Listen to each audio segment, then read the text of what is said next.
Cameraman विनयसह अक्षय Bhatkar, ABP माझा, मुंबई.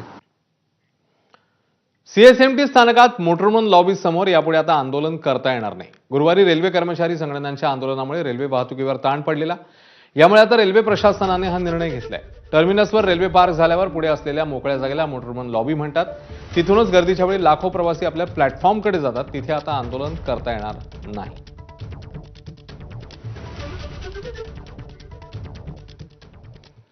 आधी Jain boarding प्रकरणी चर्चेत आलेले भाजपचे केंद्रीय मंत्री मुरलीधर मोहोळ, नंतर पुण्यातल्या कोरेगावच्या जमिनीमुळे अजित पवारांच्या मुलावर होणारे आरोप, या सगळ्या घटना ताज्या असतानाच आता महायुती सरकारमधल्या आणखी एका मंत्र्यावर आरोप झालाय.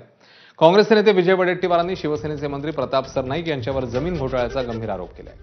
सरनाईकांनी 200 कोटींची जमीन केवळ 3 कोटींमध्येच लाटली असा आरोप करण्यात आला. मंत्री सरनाईकने स्वतःच्या एज्युकेशन संस्थेला मीरा भाईंदर मधील प्राईम लँड 4 एकर ज्याची किंमत 200 कोटी रुपये